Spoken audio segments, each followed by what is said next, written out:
네, 저희가 이제 그 AI 이미지를 이용해서 갤러리 공간을 만들고 그 갤러리 공간에 작품들을 전시하는.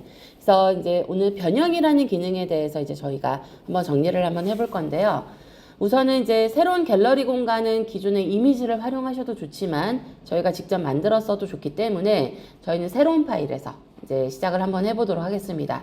그래서 새 파일을 눌러주시고 이 안에서 이제 웹 형태로 저희는 그냥 들어갈게요. 그리고 사이즈는 1920에 1080, 16대 9의 화면의 비율을 갖고 있는 사이즈를 선택을 할 거고요. 근데 이제 저희가 AI 이미지 생성을 하실 때 이 색상 모드가 CMYK면 안 돼요. RGB 모드로 되어 있는 걸로 작업을 해주셔야 하고, 그리고 만들기 해주시면은 새 파일이 만들어지게 되고요. 그리고 AI 이미지를 만드실 때는 영역이 잡히지 않은 상태에서는 명령을 넣을 수가 없어요. 그래서 무조건 선택해서 모두 또는 컨트롤 A라는 걸 하셔가지고 전체 영역을 선택을 해주셔야 하고요. 자, 이렇게 전체 영역 선택을 하시면 이제 그 다음 여기에서 생성형 채우기라는 명령을 넣을 수가 있는 거죠. 그래서 생성형 채우기에다가 저는 여기다가 갤러리 공간이라는 이름으로 생성을 한번 시키고요.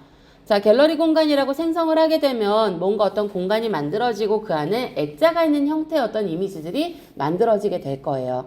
근데 AI 이미지는 앞서 계속 설명드렸던 것처럼 어떤 단어를 쓰냐에 따라서 좀 달라지기 때문에 저희가 그런 것들을 조금 유념하면서 선택을 하셔야 되고, 그리고 이제 갤러리 공간이 만들어졌을 때 천장 부분에 이렇게 뭔가 복잡한 구조물이 있는 것보다는 조금 그래도 단순화된 공간이 훨씬 더 좋아요. 작품에 조금 더 몰입하기 위해서는. 그래서 저는 조금 단순화된 공간을 조금 찾기 위해서 한번 생성을 해보는데, 자, 이 세 개 중에서는 마음에 드는 게 없다 그러면은 또다시 추가 생성을 하기 위해서 생성 버튼을 눌러서 그 다음 이미지를 또 생성을 해주셔도 되는 거죠. 자, 그래서 원하는 이미지가 나올 때까지 생성을 하셔도 되고, 근데 생성을 계속 누르는데 내 마음에 드는 게 나오지 않는다라고 하면은 그때는 그냥 이 레이어 자체를 버리시고요. 다시 한번 새롭게 키워드를 넣으시는 게 나으실 수도 있어요. 그래서 저는 이렇게 들어가면서 저는 좀 마음에 드는 게 지금은 없어서 한 번만 더 제가 생성을 해보고 안 되면은 이 중에 좀 나은 걸로 그냥 선택을 해서 작업을 좀 할게요.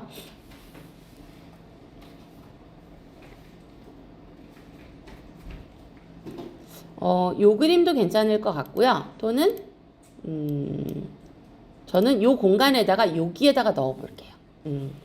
자, 만약에 여기에다가 어떤 작품을 하나를 좀 넣어야 되겠다라고 하면은 저희가 이제 여기다가 이미지를 갖다가 넣어주는데 아까의 그 좋은 그 공간은 안 나오네요, 저한텐. 그죠? 요거는 하나만 넣으니까 제가 이왕이면 요거로 그냥 넣어볼게요, 여기. 자, 저는 이제 이 모양의 여기 이 부분은 이제 갤러리라고 생각을 하고 여기다 작품을 집어넣을 건데 여기다가 내가 직접 작품을 넣기 위해서는요, 열기를 하기보다는 연결 가져오기나 포함 가져오기를 하시는 게 좋아요. 왜냐하면 열기라는 걸 했을 때는 파일을 열어서 좋기는 한데 결국에는 이 작업창으로 또 끌고 오는 작업을 하셔야 되거든요. 근데 그거보다는 포함 가져오기나 연결 가져오기를 통해서 직접 이미지를 이 작업창으로 끌고 오는 게 훨씬 더 편하다는 거예요. 그래서 저는 포함 가져오기로 이 작품을, 예를 들어 이 사람을 가지고 와서 선택을 하게 되면 우선은 이 사진은 굉장히 크게 들어오거든요. 그래서 적당히 크기를 조절을 하고, 그리고 자, 각각의 공간에다가 이 사진을 배치를 해야 되는데, 그러려면은 자, 지금은 단순히 제가 크기만 줄였다라고 해서 이 공간에 사진이 들어가는 건 아니겠죠. 그래서 얘를 이 공간에 맞아 떨어지도록 편집에서 변형에 있는 왜곡이라는 기능을 이용을 해서 작업을 하는데, 왜곡이라고 우리가 들어갔을 때는 어떤 장점이 있냐면 이 모서리를, 각각의 모서리를 찍어서 사진을 배치할 수 있다라는 거예요. 그래서 이쪽 모서리 잡아주고 이쪽 모서리를 잡아서 넣어주고 또 이쪽 모서리를 잡아서 넣어주고 이 모서리를 이용을 해서 넣어주는, 이런. 그래서 이런 형태의 이제 사진 작업이 들어가게 되는 거죠. 그리고 옆부분에다가도 또 다른 이미지를 넣어야 된다라고 하면은 또 포함 가져오기를 하셔서 여기에 또 다른 이미지를 선택을 해서 가지고 와주신 다음에 크기를 적당히 줄여주신 후에 얘 역시도 편집에서 변형에 있는 그러니까 왜곡이라는 걸 이용하셔서 모서리를 이렇게 변형시켜주는 작업을 해주시면 되는 거죠.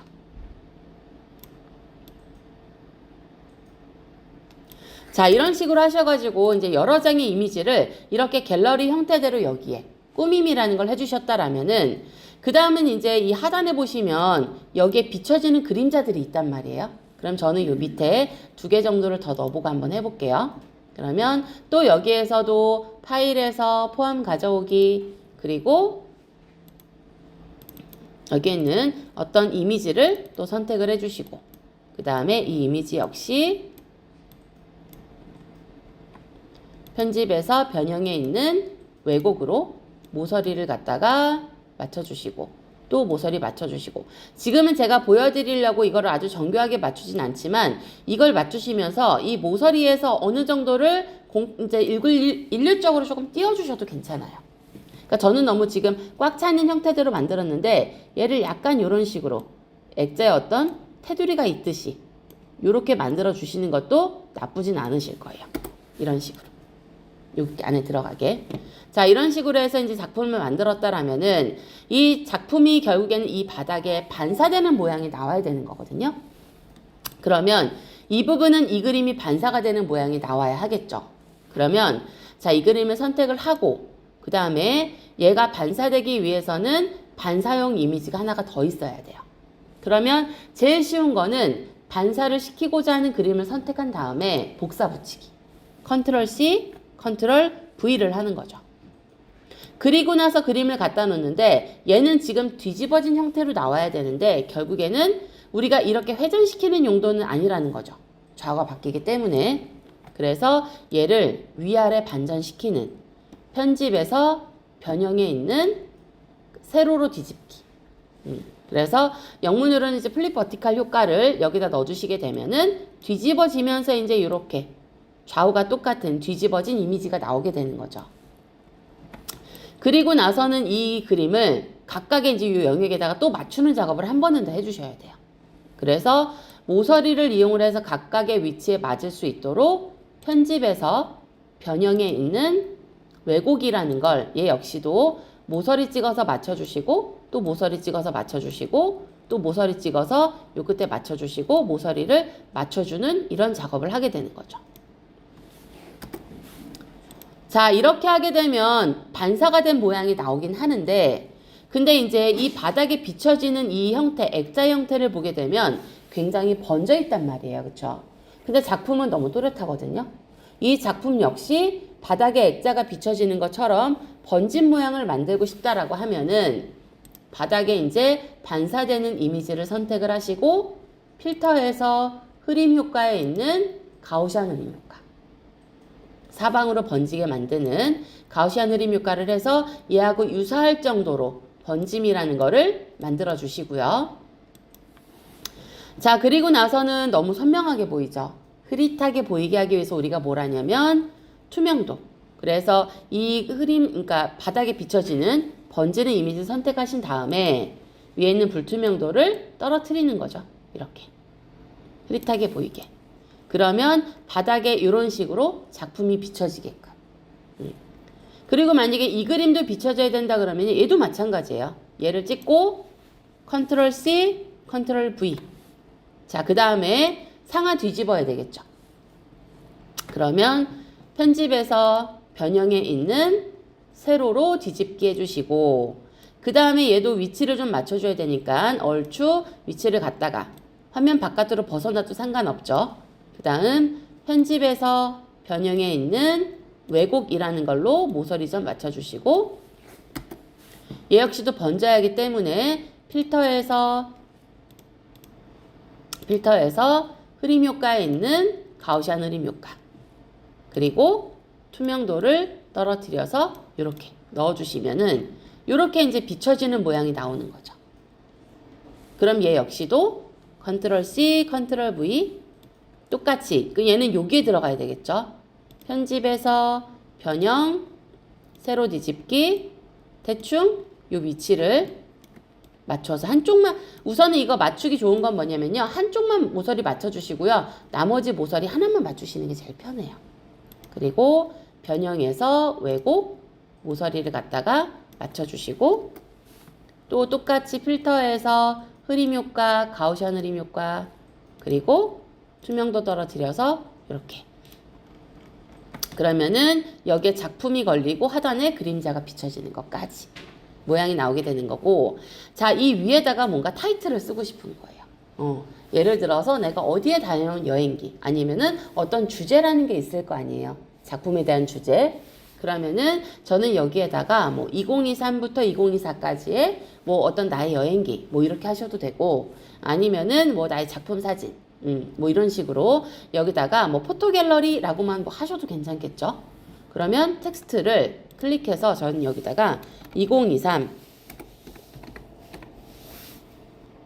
여기에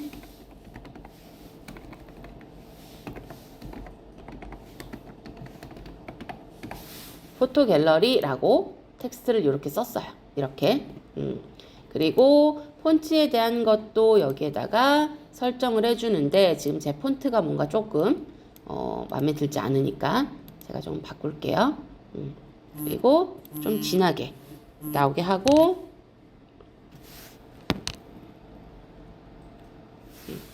그리고 여기에서 사이즈를 조절을 좀 해주고요. 제가 지금 제 키보드가 뭐가 조금 이상해요, 얘가.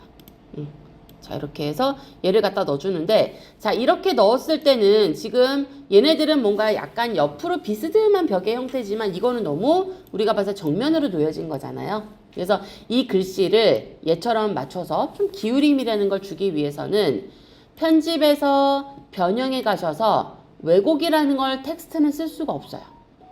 이렇게 T라고 되어 있는 글씨 레이어는 왜곡을 쓸 수가 없거든요. 그래서 이 글씨는 어떻게 하시냐면 그냥 기울이기를 선택을 하시고 한쪽을 기울여서 이렇게 맞추는 작업을 해주시면은 약간의 그래도 어느 정도는 그냥 얘하고 조금 각이 좀 맞는 그런 형태가 나오게 되는데, 사실 이렇게 했을 때 이게 온전히 얘하고 딱 맞아떨어진다라고는 이야기는 못해요. 그래서 만약에 나는 이 기울이기는 좀 마음에 들지 않고 사진처럼 왜곡이라는 걸 좀 하고 싶어 라고 하시는 분들은 어떻게 하시냐면, 여기 보시면 요 글자 레이어 있죠. 여기에 있는, 자, 이 글자 레이어를 선택을 하시고 마우스 오른쪽을 눌러주시면요, 얘가 뭐가 있냐면, 제가 이거 좀 줄여서 보여드릴게요. 얘네들을 레스터라이즈 레이어, 레스터라이즈 레이어 한글로 되어 있으니까 이거를 그냥 고급 개체로 변환이라고 제가 할게요. 고급 개체로 변환. 이걸 하게 되면은, 아니면은 문자 레스터와 이거 하셔도 돼요. 이게 영문으로는 레스터라이즈 레이어라고 되어 있거든요. 문자 레스터를 하게 되면 얘가 어떻게 되냐면 그냥 일반 그림으로 바뀌어요. 이미지가 되는 거예요. 대신에 이렇게 이미지를 바꾸고 난 이후에는 이 텍스트에 대한 수정을 못해요. 글자 모양도 수정을 못하고 내용도 수정을 못해요. 자, 이렇게 하신 다음에는 편집에서 변형해 가시면 왜곡은 이제는 쓸 수가 있어요. 그래서 얘에 맞춰서 얘를 모서리도 움직여주고 해서 이런 식으로 이제 맞춰줄 수 있다라는 거죠. 그래서 이거는 선택하기 나름이에요. 그러면은 이제 이런 식으로 텍스트가 들어가고 작품이 들어가는 이런 구조가 만들어지게 되는 거고, 자, 그럼 이렇게 만들었더라면 이걸 이제 저장을 해야 되는 거죠. 자, 저장을 하는데 나는 이거를 다음에 열어서 계속 편집이라는 걸 해야 될 것 같아요. 그러면 파일에서 저장 또는 다른 이름으로 저장을 하시는데, 자, 저장이라는 거는 저는 지금 이게 제목 없음이에요. 저장을 한 번도 하지 않았어요. 그때는 그냥 저장이라는 걸 하셔도 돼요. 원본 파일을 저장하기 위해서, 편집용의 포토샵 파일을 저장하기 위해서. 근데 다른 이름으로 저장이라는 건 뭐냐면요, 내가 파일을 저장을 했는데 이거 말고 다른 이름으로 포토샵 파일을 하나 더 저장하고 싶다. 그때는 다른 이름으로 저장을 하시는 거예요.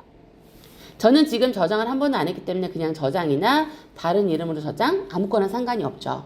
근데 만약에 난 이거 너무 헷갈려 하시는 분들은 그냥 다른 이름으로 저장을 하세요. 그냥 무조건 괜찮아요. 자, 저장을 하셔서 그러면 내 컴퓨터에다 저장할 거니까 내 컴퓨터 그리고 바탕화면에다가 저는 그냥 바탕화면을 할게요. 찾기 쉽게 여기다가 갤러리 나의 뭐 사진전 뭐 이런 식으로 나의 사진전이란 이름으로 저장을 해요. 그러면 저는 이거를 PSD로 저장을 하는 거예요.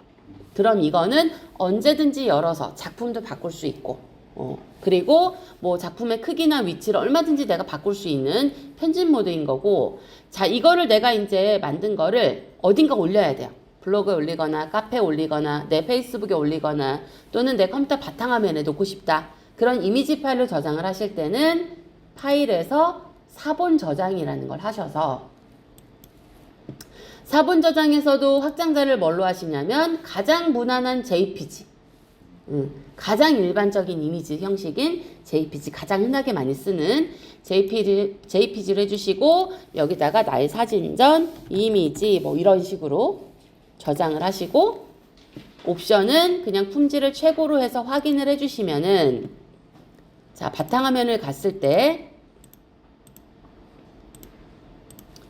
자 이런 식으로요. 그래서 더블 클릭하시면은 이미지 파일이 이렇게 뜨게 되는 거죠. 그럼 이거를 어딘가 SNS에 올리셔도 되고 공유를 하셔도 되고 아니면 나 이렇게 만든 거 컴퓨터 바탕화면에 놓고 싶다 그러면 내가 이 컴퓨터 바탕화면에 여기다가 설정을 해도 되는 거죠. 얘네들을 자 이렇게 하셔서 이제 이런 파일을 만드시고 나서는 꼭 저는 JPG를 저장하시는 것도 좋지만 PSD로 저장을 하신 다음에 나중에 혹시나 작품을 바꾸거나 뭐 이런 어떤 수정 작업을 위해서 원본 파일도 꼭 저장을 하셔야 돼요. 그래야지 나중에 저희가 또 이제 추가적인 또는 반복적인 작업을 조금 방지할 수가 있는 거죠. 그래서 JPG도 하시고 꼭 PSD도 저장을 하셔서 이거를 파일을 활용을 하시면 유용하게 사용하실 수 있으실 거예요.